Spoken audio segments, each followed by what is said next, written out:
people! Dito tayo sa probinsya ngayon. May nakita akong talbos ng kamote dito. Tatalbos tayo ngayon. Yan sila oh. So kung mag-ulam ng talbos ng kamote.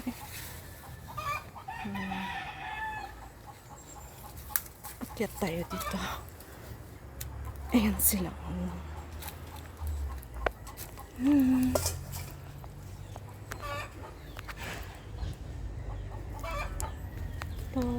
Talbos tayo.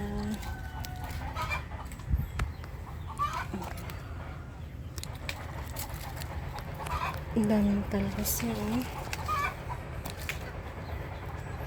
Pwede itong igisa lang. Pwede yung isahog sa sinigang. Sarap nito guys. Mas healthy pa.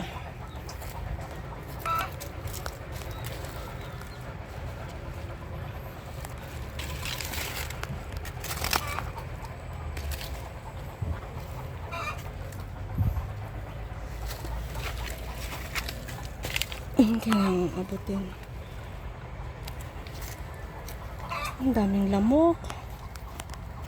Ang lamok dito ah. Huwag niyo akong kagatin.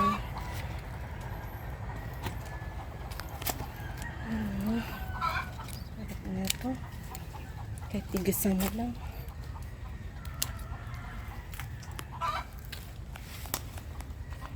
May pang dinner ako mamaya. I-solve na ang dinner ko. Diba guys? Okay, so tingnan nyo. Ganda yung talbos na. Tingnan mo ano pa dito.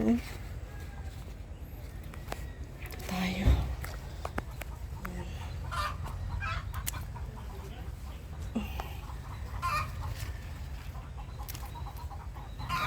Ito.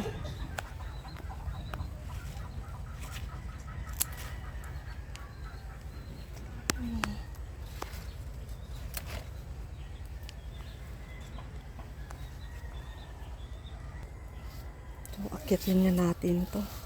Mas marami pa dito sa taas. Oh, may dragon fruit pa dito. Galing, oh. Ito tayo. Oh, may mga talbos-talbos siya dito. Dami. Ayan, guys, oh. Ayan, taas, oh. Ayan siya. Madami pa siyang talbos dito. Kaya lang, ang hirap ng ano yun. Daming ano. Yung tinik ng dragon fruit. Ang hirap. Mahirap matusok. Masakit. Kailangan hawiin muna siya. Nakakatusok. Yan. Masakit yan sa balat pag natusok ka. Yan siya. Yun oh, may bunga siya oh.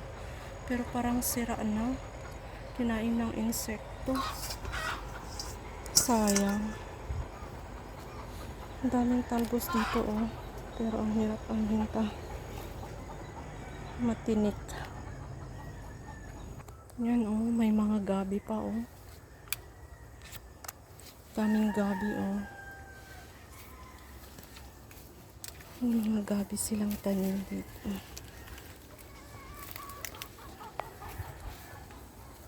Meron pang malunggay oh.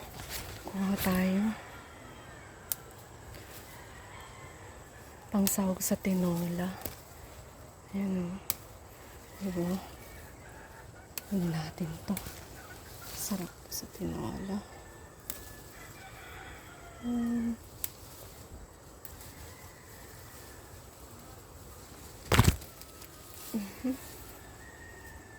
Diba? Nakakalibre tayo ng ulam.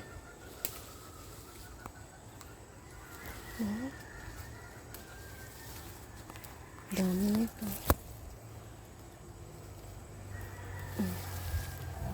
Sa may ano tayo kumuha. Malunggay na tayo. May pangsahog na tayo sa tinola. Kasaluan natin ng sayote. Ito. Ayan guys, oh. Ito lahat yung nagulay natin ngayon. Oh, diba? May pang-ulam na tayo. That's all for today. Thank you for watching. Bye-bye.